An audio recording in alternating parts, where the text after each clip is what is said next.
Sudden transition. Hello, hello. How is everybody doing? Welcome, of course, to Midnight Hatter Live, the weekly variety show where we talk Gundam, gaming, and Gunpla. I am Stephen Bayless, your host, aka Midnight Hatter, and not joining me tonight is my co-host Adam Blue, the Blue Gamer Gundam Explainer. He is off in another realm this evening, but that's okay because we're going to have some fun tonight. We're going to be doing a little bit of Unity programming. We're going to be doing some gaming stuff going on, which is unfortunate because I know that this is the type of topic that Adam would be all about, particularly what we're going to be doing this evening.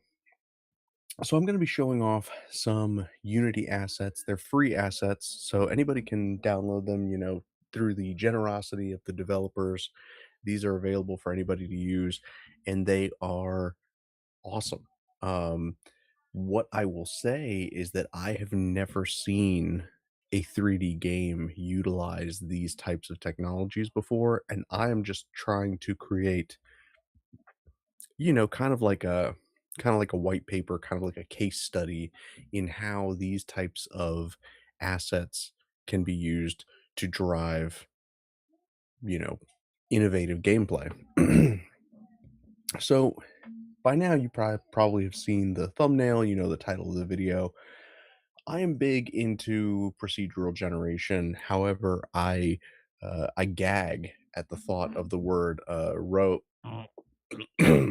roguelite, any of those roguish games. I don't like things that are randomly generated for the sake of random generation.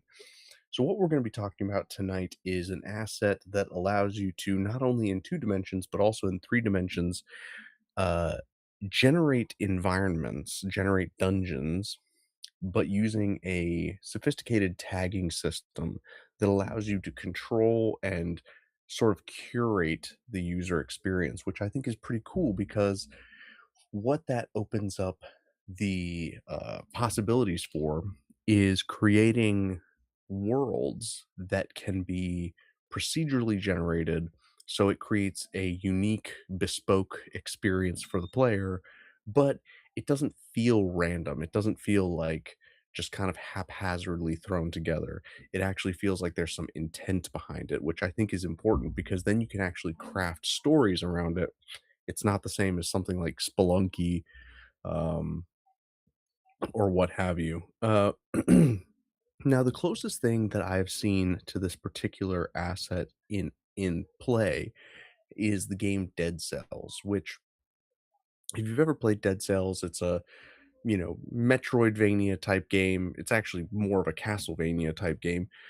But, as you're exploring the world, the levels are procedurally generated, but you have these transition rooms where you go to a portal and the portal takes you to a transition room, and that transition room allows you to kind of go to the next zone.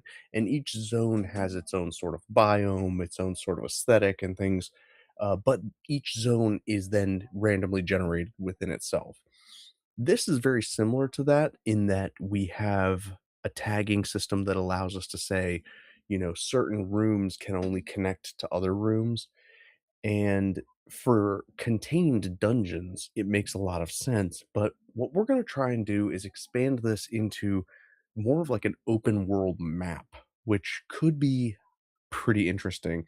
And, you know, I'm reminded of something like No Man's Sky, where you have, 11D quintillion randomly generated planets, but even those planets are not quite, they're not quite, like I said, crafted with intent.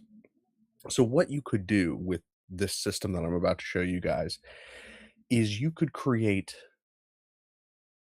continents, planets, dungeons, what have you, but you can be specific about what things need to be on those planets. So one of the things that kind of frustrated me about No Man's Sky is sometimes you'll find a planet where it's like you have every resource available to you except, nitrogen or something like that. You run out of nitrogen, you can't refuel your ship or whatever, and then you're stuck unless you can find a trader or something like that. Um what you can do using this system is you can create uh I guess the best example would be, imagine Imagine if you had a randomly generated Ocarina of Time, but maybe Mount Doom appears somewhere else on the map. Maybe Mount Doom appears where the castle is, and maybe Kakariko Village is out in Gerudo Valley, and maybe, Lake Hylia is down below Zora's River, things like that, where you have these specific canon locations, but those canon locations can appear anywhere on the map because they're scripted so that they only appear once and they can only be attached to certain land masses. That's what we're going to be trying to achieve here. I'm not even sure if it's going to work, but heck if we're going to try. So, shout out to the chat. Hope you guys are doing well. 16 times a second. Bear, good to see you. Ultronymous, JamCalX, thank you guys for showing up. Thank you guys for hanging with me. I was feeling a little lonely tonight, it being just me and all.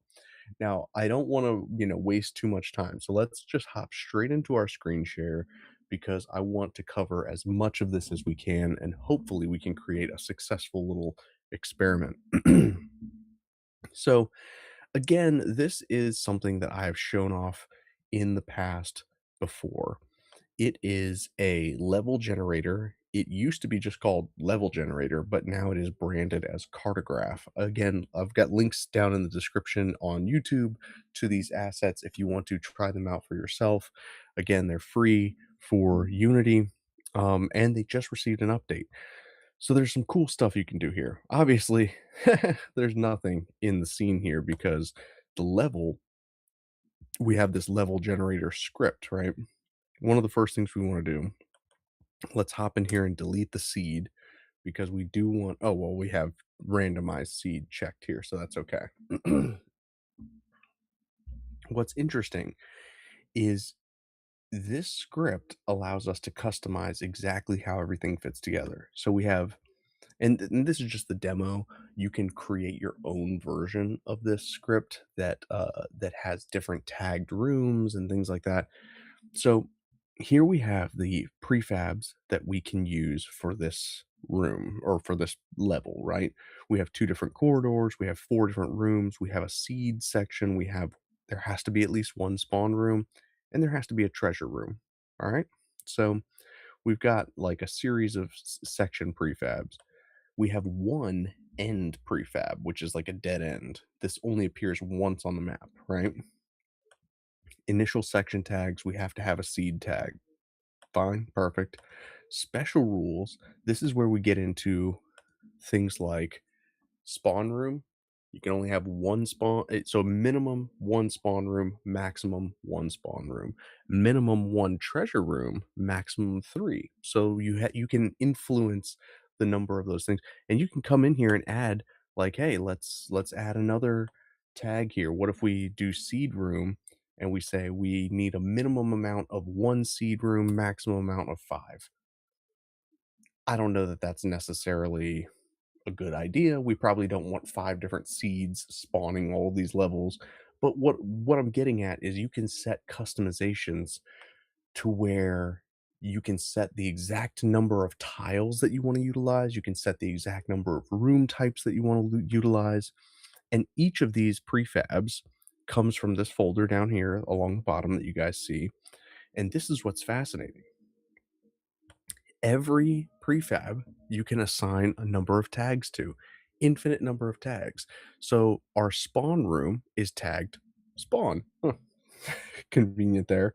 Creates tags corridor. Now, what that means is that the spawn room can only ever connect to a corridor room. This is important because then what you can do is you can specify, and this goes back to the dead cells example. If I set it up to where a level connects to a transition room, and only rooms that are tagged transition can connect to specific room types, that means that your transition, mm, it can only appear where you want it to appear.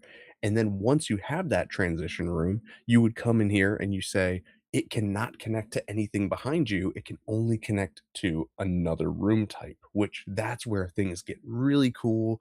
This is where the dungeon crawler game that I've been working on called Station comes into play, because every section of the station has a transition room that connects to another deck on station. So it's like you have the agricultural wing, you have the armory, you have the garrison, and so you have an engineering. So then everything connects to this hub world in the center, but then the randomization occurs in how the rooms connect together and how long it takes you to get there. So let's run this so I can show you guys what it looks like. And again, this is just with the default assets uh in the package, right? So here we have, this is a character controller that I love using. We have this like Shadow Man character. This actually is a very cool character controller. Again, it's linked down below in the description because it allows you to actually fly, which, you know, we're gonna have fun with that. Uh, as you can see, we're flying through some corridors here. Let's land and just walk on the corridors. So this is how this works. It just procedurally generates all of these interconnected rooms. We got some dead ends here. Let's turn around and head back. And then let's actually, if we go to the scene view, this is what our randomly generated dungeon looks like. So here you can see the pink room is the spawn room, and then everything else is connected to it. And there's some cool structural setup things about this particular package that allow you to influence exactly how it works. Now, obviously, you see here we have 3 treasure rooms back to back to back. That's probably not ideal, right? But, it's bound to happen sometimes. What we're gonna do is we're gonna try and take this, and instead of having this interconnected web of rooms and corridors, we're going to try and create an open landscape. And the way we're gonna do that, we're gonna edit some of these rooms, right? Some of these prefabs. So like we could hop in here, and this is our spawn room. And let's see. I have some free assets in here that we can mess with. This fantasy forest. It's got a grass and a tree prefab in here. What I'm hoping we can find, well, it's got a terrain. I don't know. I think what we need to do is we probably need to create a new terrain. And so we're going to create, where's terrain in here? Maybe I have to create it from here. Here we go. So we're going to create a terrain. As you can see, we have this massive, massive terrain. Uh, let's scale it down because this seems kind of big. One of the things we can actually do. So for the purposes of testing, I actually scaled up the level by 3. So let's actually just set the scale to 1, and then that way we can just have everything be naturally scaled. Um, oh yeah, shout out to Ultronus here. 3 treasure rooms in a row is heaven for speedrunners. It's funny you mention that because basically the whole reason that I'm obsessed with this is as an antidote to speedrunning. And it's not even like I'm a speedrunner myself. I know that you and 16 times a second are both prolific speedrunners in your own right. But I follow the speedrunning scene, and one of the things that I find about it is that it it's dictated by, you know, what you can do, what sort of shortcuts you can accomplish. But if once you introduce that element of RNG, all that's out the window, right? So let's see what we can do here. So this terrain is like massive. I'm going to set the X value to negative 500. That should put us right at the center. Yeah, because if you look, our shadow, that's our character, is sitting here right at 0, 0, 1. So that puts him right in the center of the terrain. What I want to do is try and scale this terrain down because this is massive. Now, for your game, you probably want this to be massive, but for our purposes, what I'd like to do is try and kind of you know, keep it scaled down a little bit. So let's see if we can. It's not letting me scale this down. So what if we just scale the entire room? Let's do the room down to 0.1. I don't know how I feel about that. So the problem is it scales the terrain down to the side. We don't want that. So we're just going to leave it at 1. Hmm. So the biggest challenge when it comes to this, and we can like come in here and add some material. Let's see, let's paint the terrain.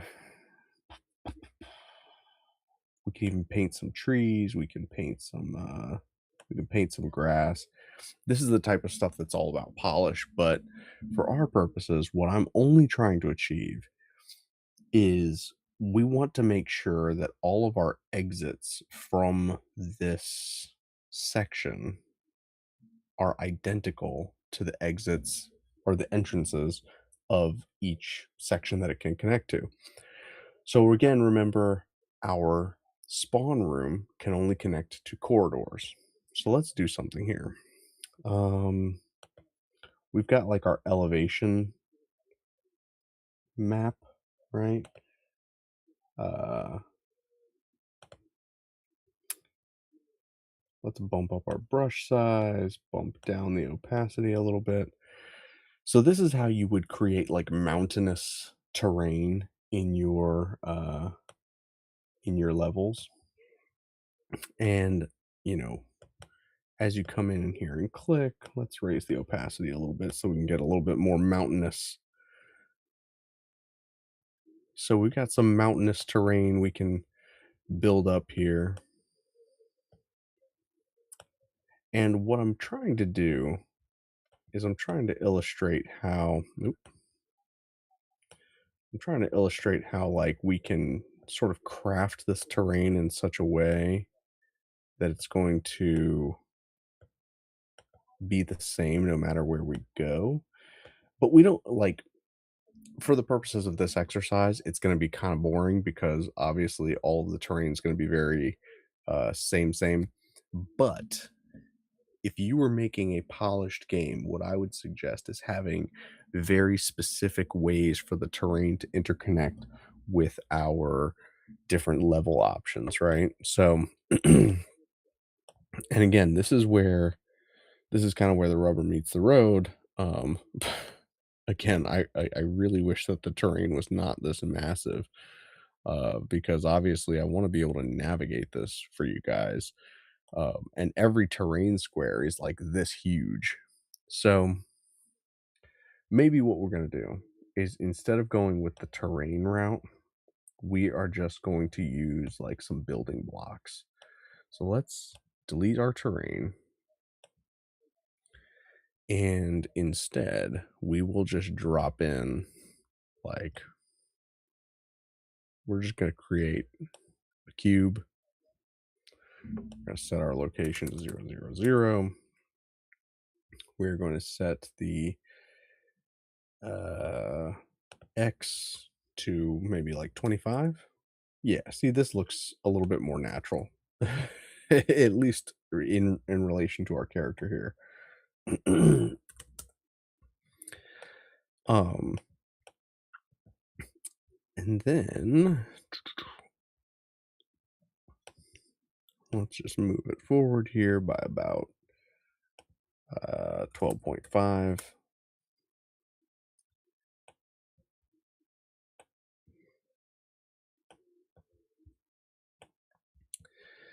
And again, what we're trying to achieve, like, let's hop in here and we'll say, we'll just drop some trees in here, you know? Um, we're going to set our Y value to 0 because we want it to be just kind of on the plane here. We'll copy paste and move it along. Oh, just move it in. And we're trying to create, some the illusion of something going on here just so that we have something going. Um Now, the view here, this is what is natural. This is like the prefab. So we're going to delete that. What you see here is we've got some graphical elements that represent the building blocks of each of our rooms. So we've got an entrance, which is represented by this green diamond. We have 3 exits that are represented by red dots.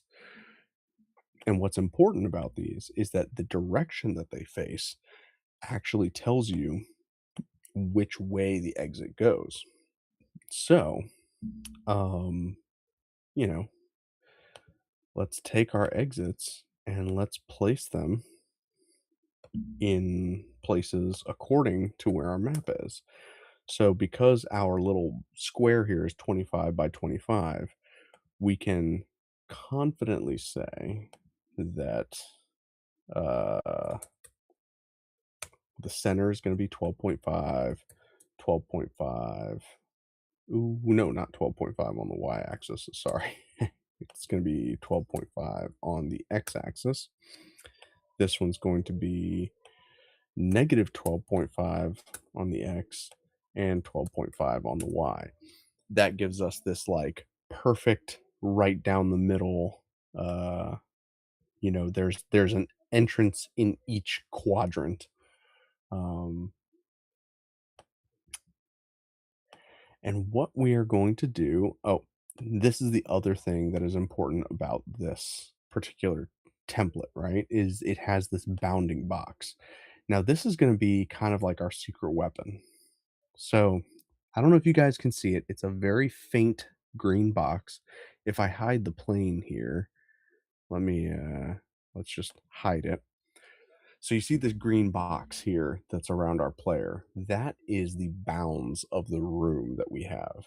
And what's fascinating about the script within this level builder is that it's intentionally keeps anything from if one room has a box that's a certain size, this room has a box that's a certain size, they will never cross over each other.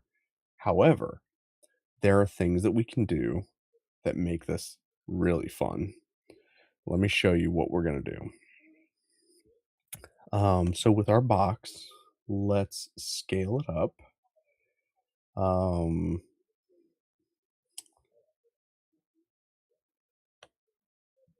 let's see. So the box collider is where our scale is, right? So we need to make this 25. We're gonna make it 12.5.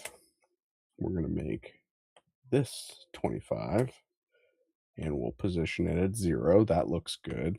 So as you can see, like, we're already positioning our actually, I said 12.6, 12.5.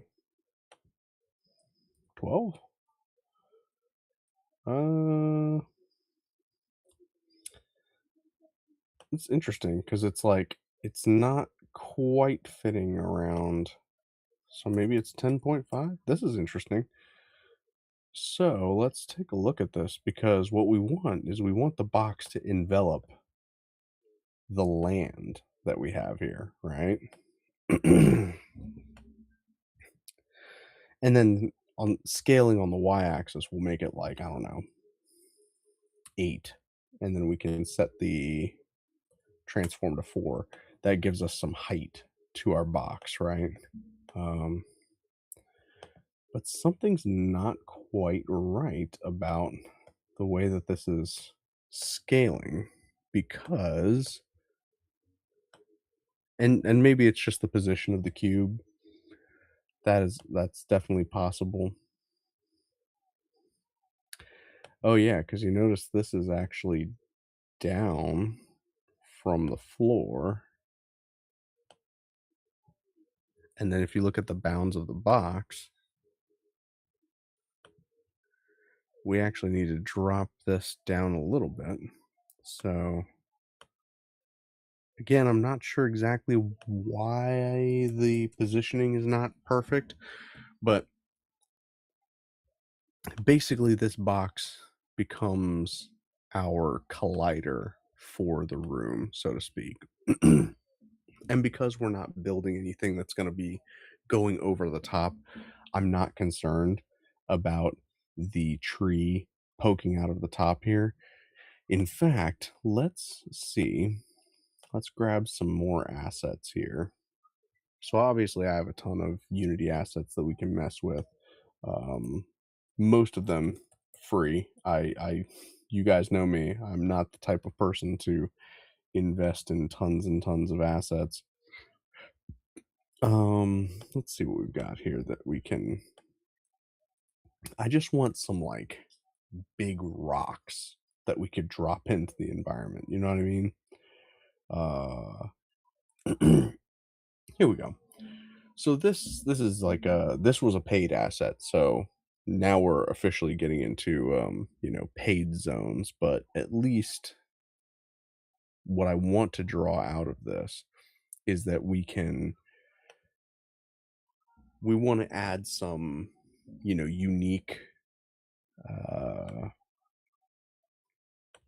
we want to add some unique elements in the scene that are going to allow us to ground ourselves and allow us to get a feel for where we're at.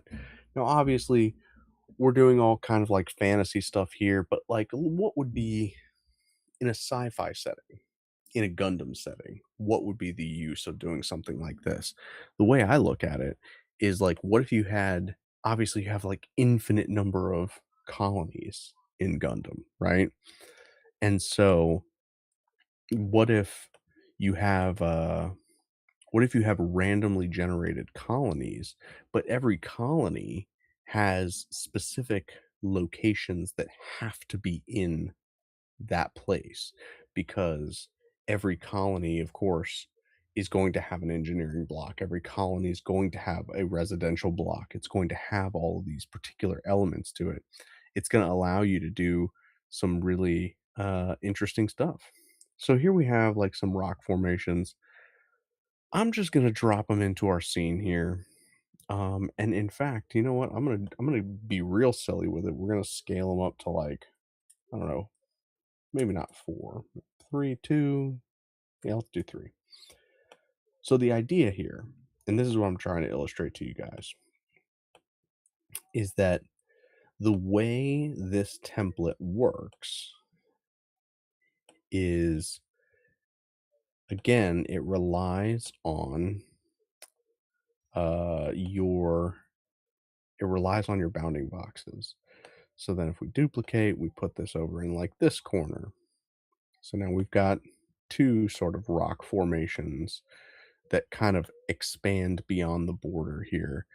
Um, Here's what I'd like to do is we're going to grab our bounds, we're going to grab our exits, we'll grab our cube.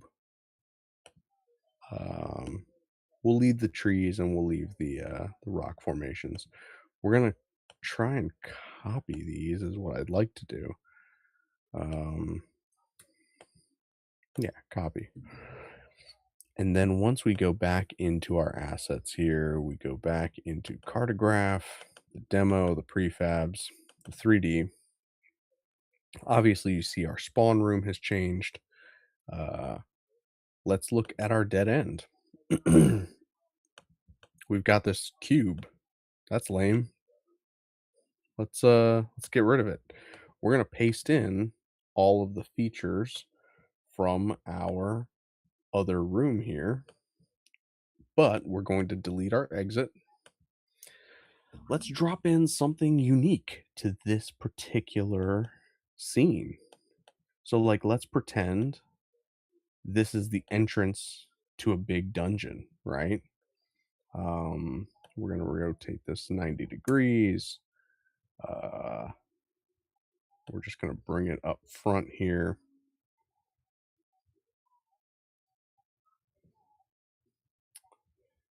Let's see, the Y, we'll set it to 0,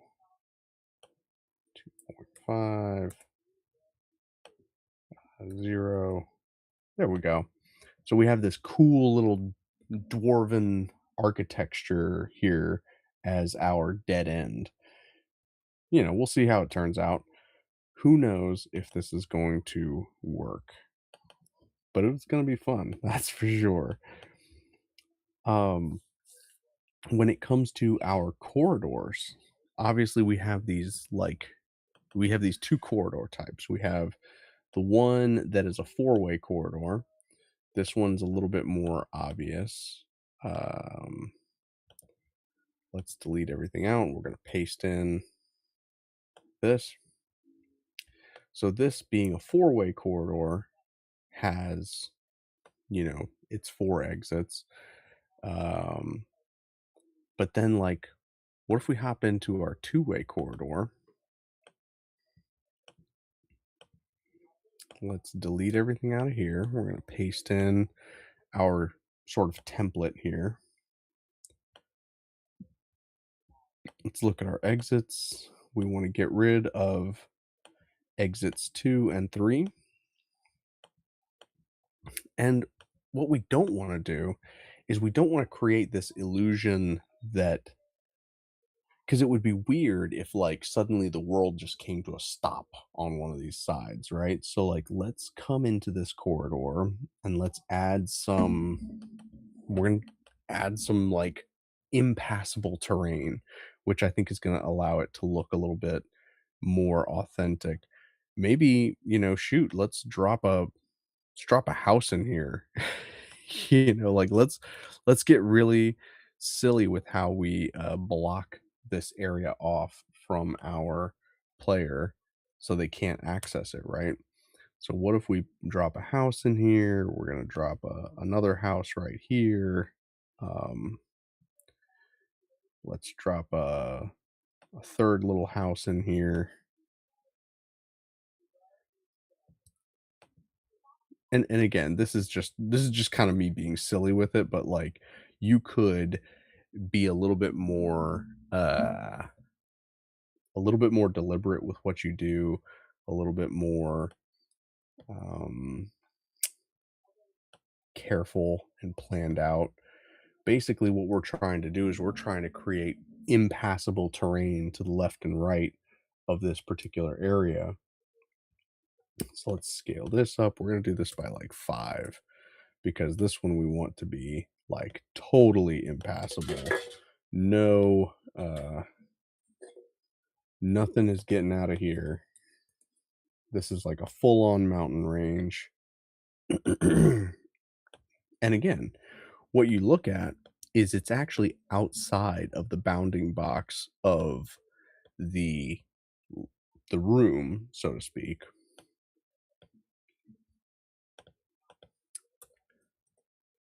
So we've got this crazy looking cliff face. Heck, we can even rotate some of these rock formations. And again, if you're doing this professionally, take your time, do it in a way that makes a lot more sense. We're just doing this for the sake of having some fun tonight. Ooh, this is an interesting looking rock.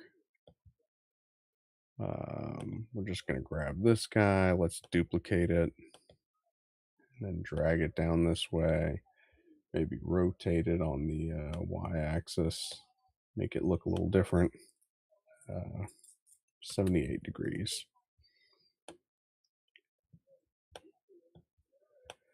So I think we've completely obscured the sides of this area that are going to be impassable, right? So let's just see what this does. Let's test this out, because right now we have, if we look at our demo, our prefabs, We have our dead end, we have our corridor set, and we have our spawn room set. So the actual rooms have not been populated yet, but I'm interested to see how this is going to look. All right. Whoa. Okay, so our spawn room looks like it has been connected to some interesting uh geography here. Obviously, we have our buildings here to the side. It looks like we have some dead ends because we have the dwarven fortress doors here. Um, Now here is what we wanted to avoid, right? We don't want open plains like this where you just kind of walk off the edge of the earth. So this is where we want to try and deliberately create rooms that don't do that. And I think that part of our problem in this particular case is that our dead ends, there's way too many dead ends in here. And if I were to just go to our scene view,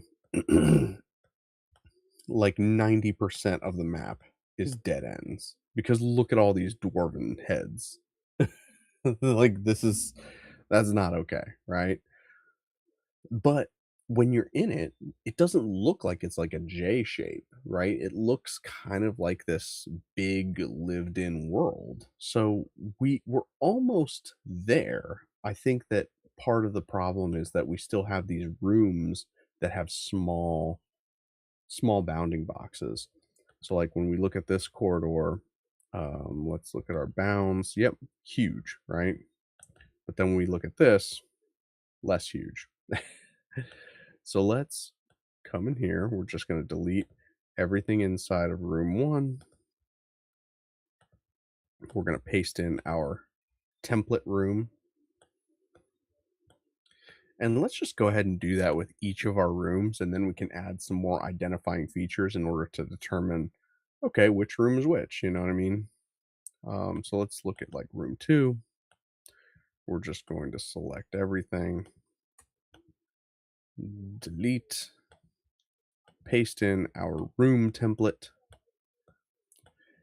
And ultimately, this will work best with like just square tiles like this. But if you are careful enough with how you design it, you can create it to where you could use any shape room. In fact, one of the things that I am doing in like the dungeon style is having, because like the way that this is set up is they call them rooms, but you could have a room that's as big as you want it to be. So you could have a room with branching paths and all kinds of different things, and it's going to just exist as a single template element. And what that allows you to do is that template element then kind of opens up a whole new world. And you can even use elevation to create depth, right? So like, let's say for instance you wanted to have a stairwell that goes down below. You could just take one of your exits here. We take exit one and we drop it down, and then we have a staircase that goes down under.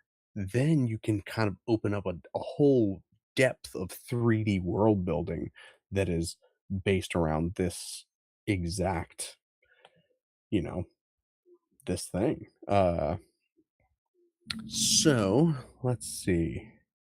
Again, I think the biggest problem is the way that I designed the dead end. We're gonna revisit that and fix it. Um, let's do this first, though. Like I said, we want to make sure that we fix all of our existing rooms. Um, our seed room here.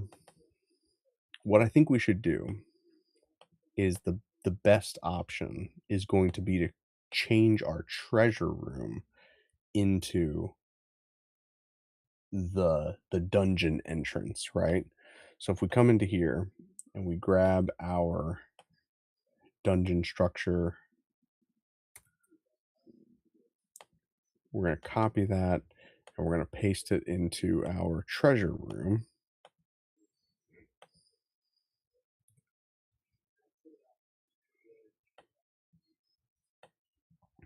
So now our treasure room becomes the room where we have our dungeon entrance.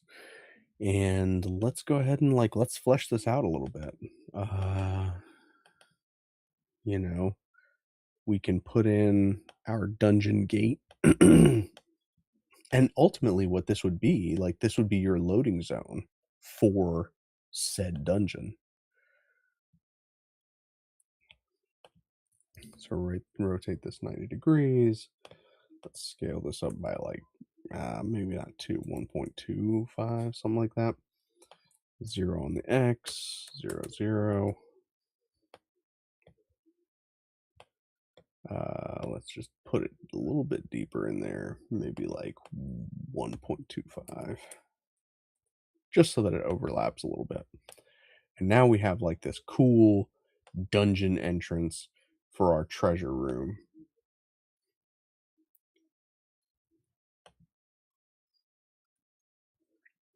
We hop back into Cartograph, our demo, prefabs. So for our dead end, this is where our real issue is, because we don't want our dead end to be this big. um, and maybe we don't want any dead ends.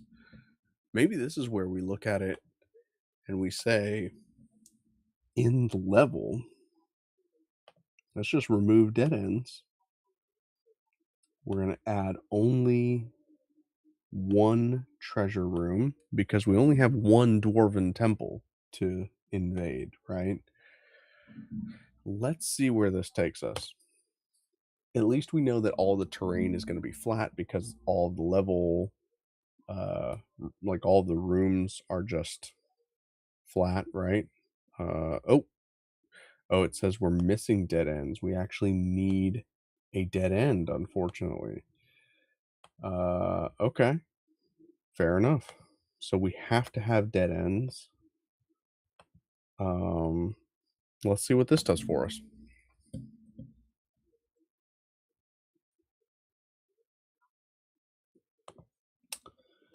Do we not have our spawn rooms?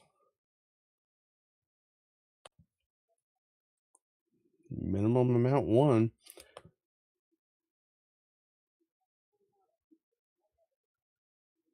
Uh-oh. Did I delete our...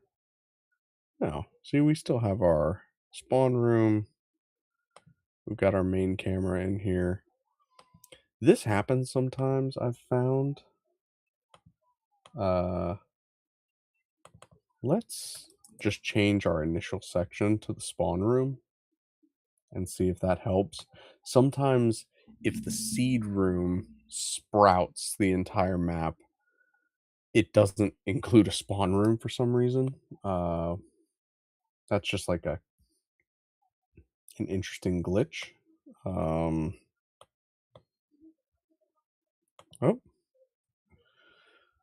so now this isn't working. All right, fair enough. Fair enough. Initial section. Let's do seed then and see if that makes a difference.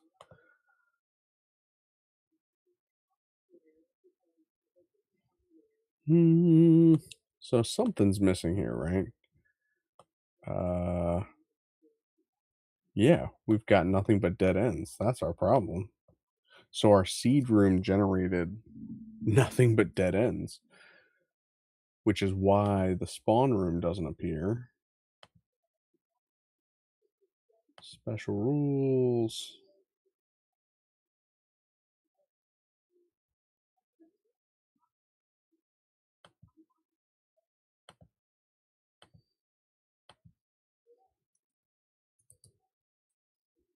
Interesting.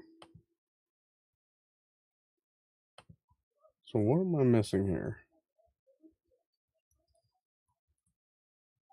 Let's see what we did.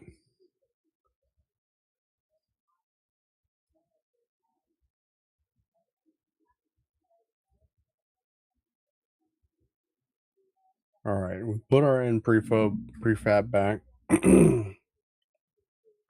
There we go.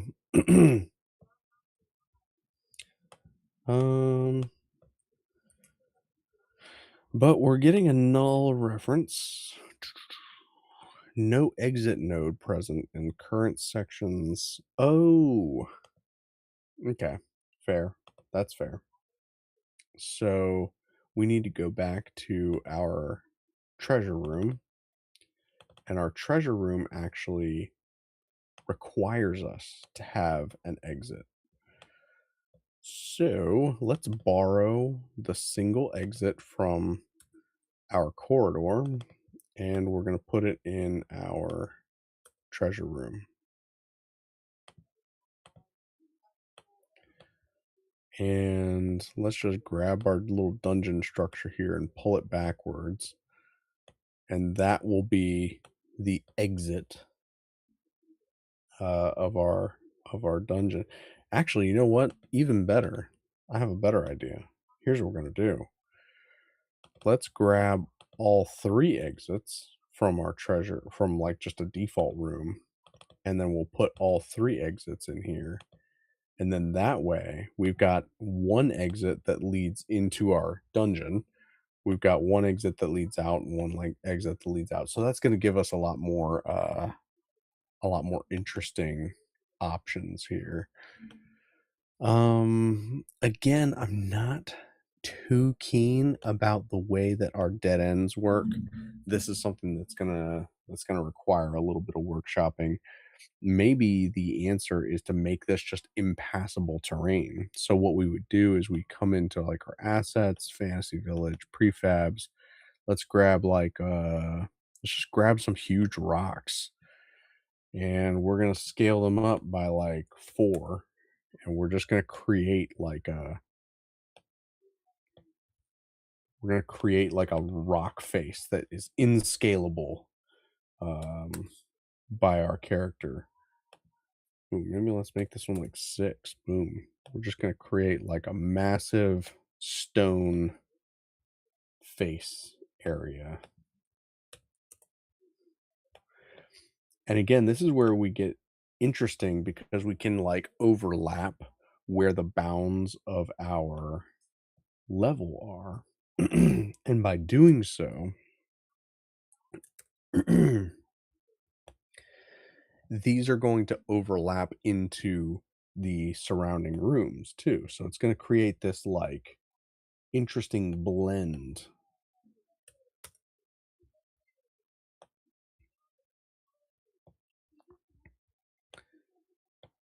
So we'll definitely feel a lot more ooh, 7's a little too big. It's definitely going to feel a lot more lived in. It's going to feel a lot more organic than if we were to just like put a wall here, right? Like nobody wants to just have a wall in the middle of their level design.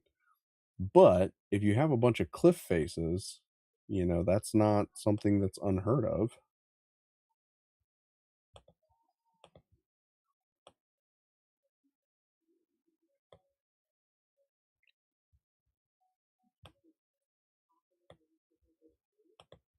Let's do like 5's too big.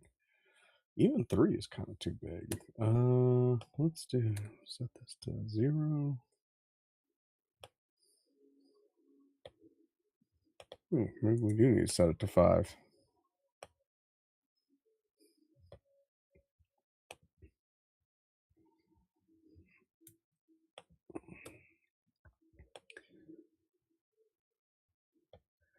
And again, what we're trying to do here is we're just trying to create a dead end that's going to, you know,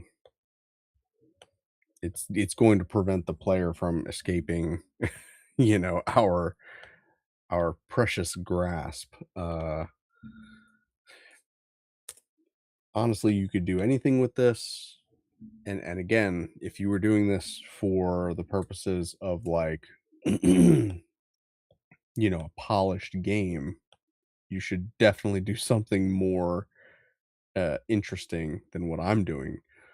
But this is just an example of how you can utilize some level assets in order to block the character's path. Copy, paste, just pull this across.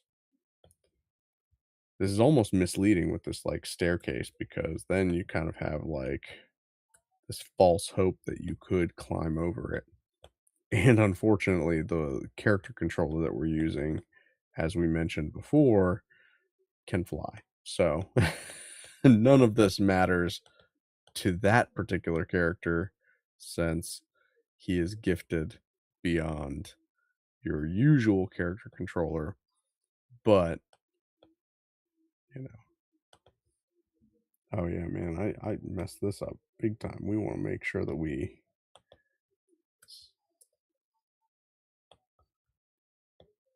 just put some.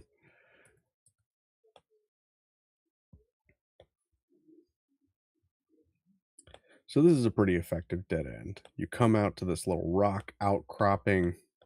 I think that this is gonna work nicely. And again, what's nice about this is that all of these rock formations are actually gonna bleed into um, the nearby level. Okay, here we go. So we have an interesting level design here. We have like these rock faces that just kind of overlap into this area. Like this is exactly what I wanted to see is we have this open terrain. And again, if we were using a terrain instead of just like a flat plane, this would be like lumpy. We could put grass textures on it. Like we could make it look as interesting as we want it to be.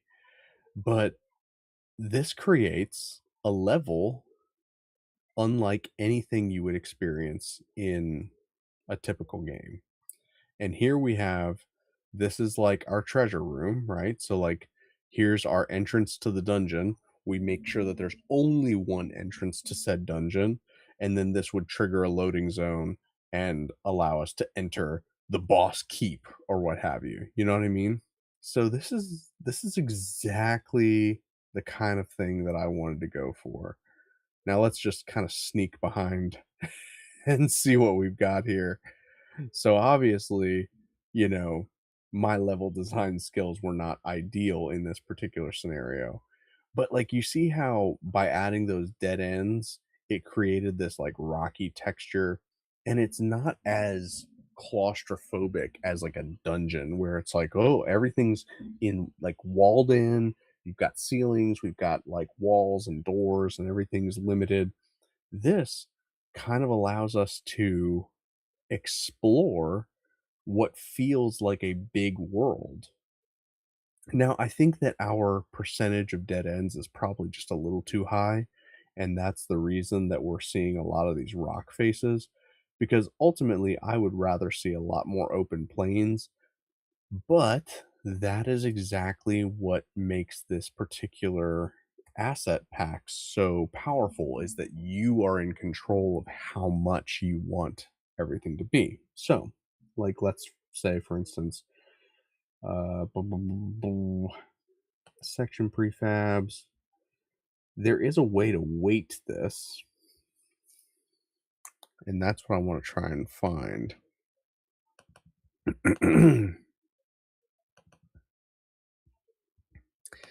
Is it in our level settings or is it in the prefab settings?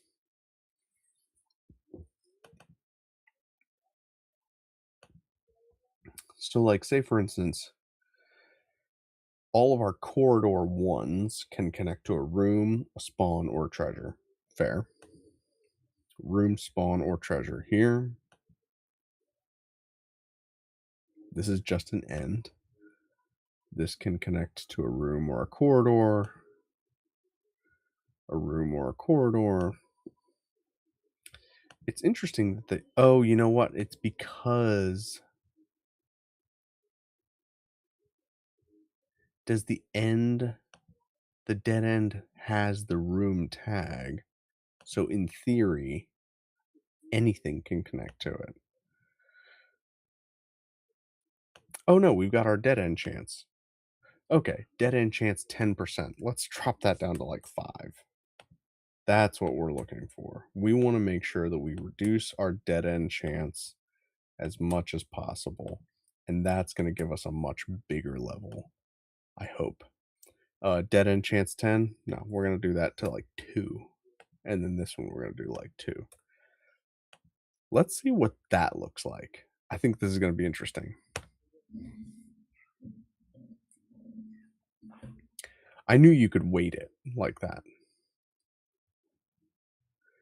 So now, like I said, we've got lots of dead ends here, and you see these cliff faces and these rock faces, but it's not as bad as it was before. It's definitely much more open. Let's go flying, see what we can find.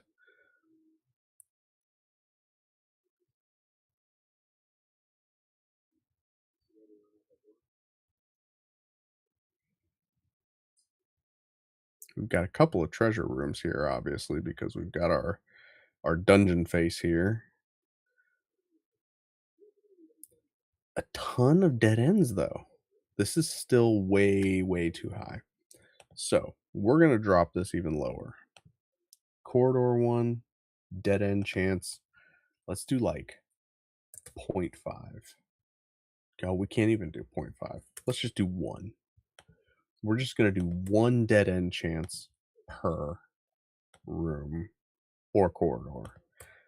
And hopefully that will give us a nice big open terrain. Dead end chance 0, dead end chance 0. Okay. Let's see what we got here. This still looks like it's got a lot of dead ends to me. Yeah. It's like one straight shot. Yeah. Yeah, we're not gonna do that. Alright. Here's what we need to do. 0, 0. Seed room, 0. Maybe this is gonna do it for us.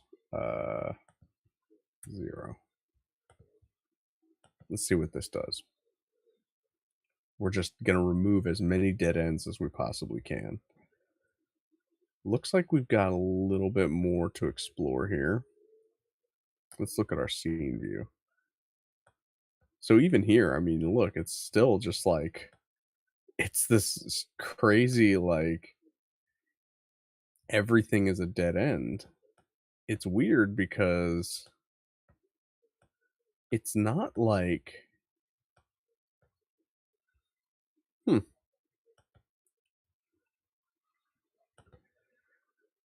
I'm wondering if perhaps let's add some more connective tissue, so to speak. So right now, a room can only create a corridor, whereas a corridor can create a room, a spawn, or a treasure. So we're going to just go to each of our rooms and we're going to say, hey, you can create rooms too. You can create, heck, maybe let's even say a treasure.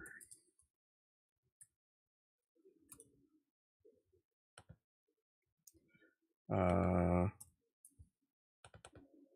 room, the spawn room. Let's have that so that it can create a room. We don't want the spawn room to create a treasure room, though, right? Because obviously we don't want you to spawn and then be able to go right into your ending. So this actually is going to affect our ability to find the dungeon entrance, so to speak, right? So room 1 can only go into corridors and rooms. Room 2 can go into corridors and rooms. Neither of them have dead end chances. Room 3 is the X factor because it can go into corridors and rooms and it has 1 dead end chance.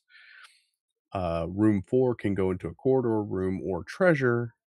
The corridors actually give us the most options. Only corridor 2 has dead end chances. And even then, like, dude, let's just go ahead and set that to 0. Heck, let's see what happens, you know? See what happens. I think that a lot of the problem is that a lot of these rooms or connected to corridors, and the corridors can only connect to dead ends. Um, so right now, this looks interesting. I still see a lot of dead ends because we see a lot of these cliff faces. Let's take a look at the scene view. This is crazy. Why is it generating these straight lines? This is so weird.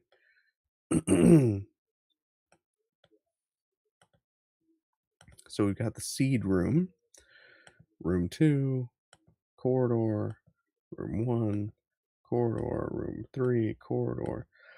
So I think it has something to do with our exits. Our exits are all, yeah, our exits must be out of whack because what's happening is instead of our exits spawning off the sides, they're all just going to the end. Um, you see what I mean? Like they're all, it's crazy.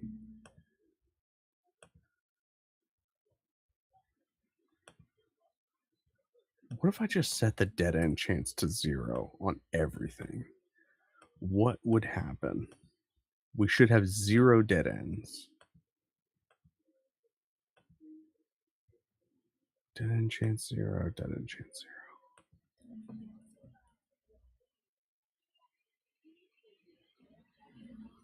Let's look at our scene view. So this is crazy because it's like, why would there even be dead ends? There shouldn't be any. But something is amiss because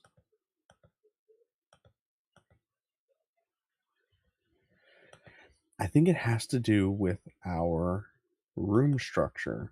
And I think it's because our exits are not formatted correctly.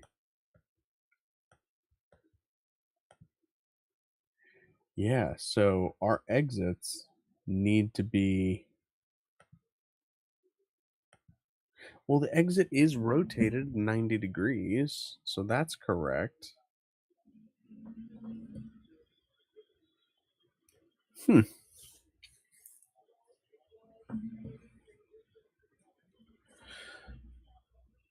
So there's something missing here. There's definitely something that I have overlooked.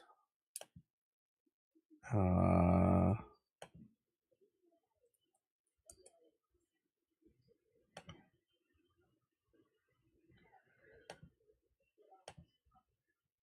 so let's do local transform. Yeah, that's how it should look. Is so like each exit, the blue arrow should be facing in the direction that it exits. Hmm,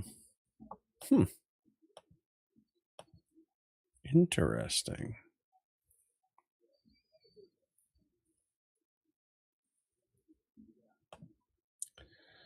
I'm not sure how this is happening.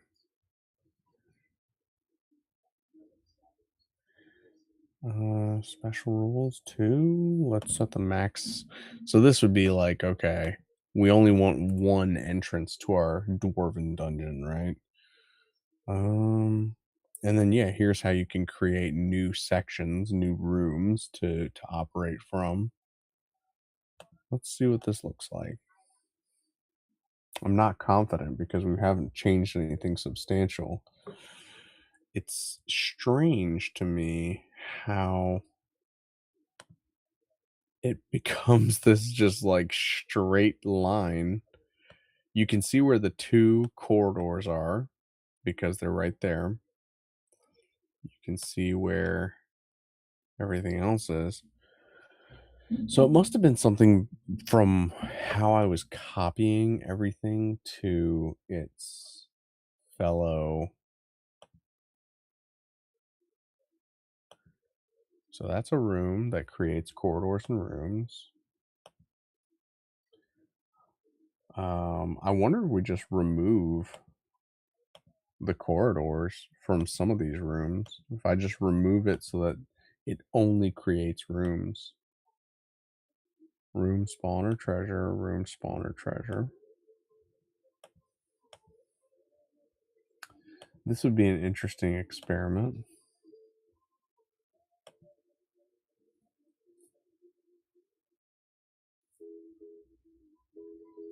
Doesn't look like it made much of a difference. Uh, for some reason, all of the dead ends occur on the left and right of every single room, which is kind of crazy.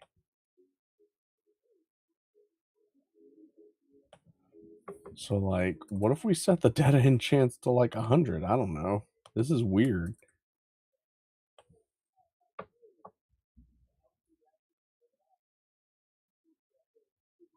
Okay, so now we're somewhere because obviously we did not create a spawn room. You can see it over here on the left-hand side. It did not create a spawn room, and sometimes that's going to happen. The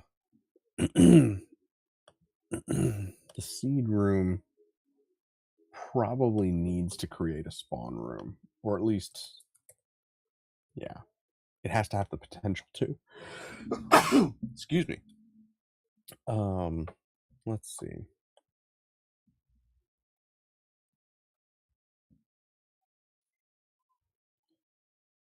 This is crazy because now that we've introduced this like 100% chance of seed or 100% chance of end dead end chances, it's created like kind of a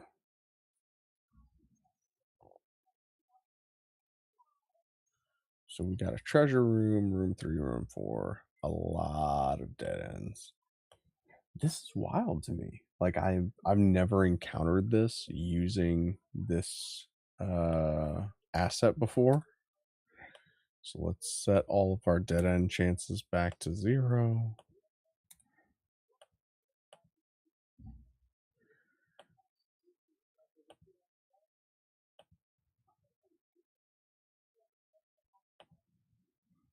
All right, no dead end chances.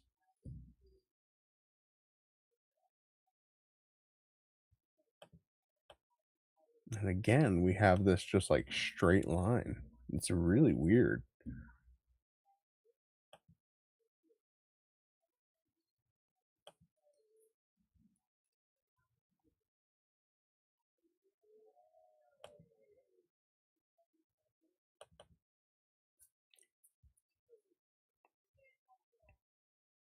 So maybe the answer is let's try something a little we're gonna try something a little fun.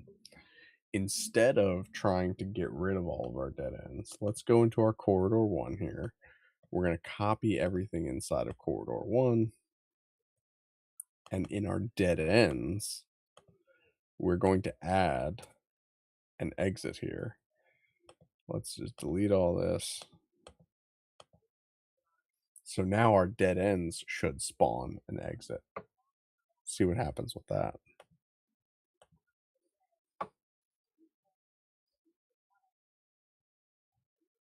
Let's take a look at our scene view.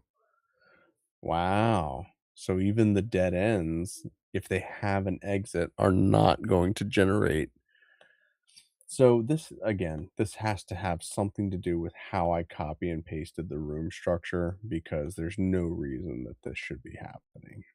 Like it should just not be doing what we're seeing here. Yeah.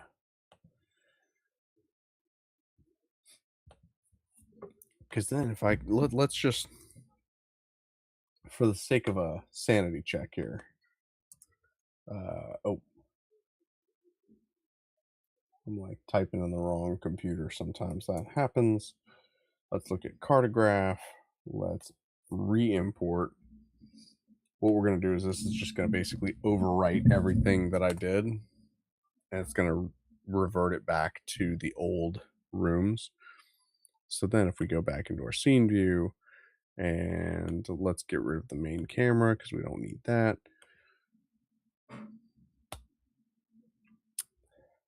Oh, well, now my character's not in here anymore either. Okay, so see, there it is generating levels, properly. So it must have been something about how I copy and pasted everything over. Weird. That is not something that I have encountered before, but like I said, I wasn't sure that this was going to work in the first place, so I'm actually impressed with how much we were able to achieve given the limitations we had here in front of us. So, this particular experiment may feel unsuccessful, but to me, it revealed a lot of the limitations with working at this particular asset. But I still think that it's possible to do what we're trying to do because you could see that even in like our overlapping geometry and everything, you could see how the the mountains and the rock formations that we put in just seamlessly blended in to texture. So it's like if you don't necessarily have terrain that lines up perfect one to one, what you can do is generate terrain, but then use other geometry to sort of blend that terrain together. And I think that that would allow you to create these massive landscapes, something like from an Elden Ring or from a Breath of the Wild, and procedurally generate it, but also have specific landmark locations because you saw how we had the dwarven fortress entrance that we could limit to one instance, but it had to exist. And you saw how no matter how many times we screwed up the level generation, the dwarven fortress entrance always existed, which is awesome because then it allows you again to like if instead of having that just be a door, what if that was like the entrance to Kakariko Village where it curves around into the mountainside and you have like these interesting levels and stuff like that. That's what I'm getting at with this procedurally generated world where we can have specific experiences that we want the player to have, but not necessarily in a specific order. I think that that could be a really cool game experience for people. And again, I think that is just a thorn in the side of every speedrunner out there who's like, I'm going to go to this dungeon and get this thing. I'm going to skip to that and do that. And it's like, nope, no, you're not, because every gameplay, every playthrough is going to be different. So, but I also think that it could be fun for speedrunners because my idea is to have the seed for these games to be available to copy and paste. So then you could say like, "Oh, I managed to do like 4-hour runs on seed 128596000 whatever." You copy that seed and paste it into your game, then you can play the exact same random seed that some other player got and try to beat their time. That could be an interesting like hierarchy where you know how most speed running it's like, oh, any percent or no percent, whatever the nomenclature is. What if the speed running for this game was based on the seed? Interesting stuff. I hope you guys enjoyed this kind of experiment and me nerding out in Unity as much as I have. Again, there's a lot more work to do here, but I think that there's something here. I think that we can truly generate a world artificially by random, but not totally random.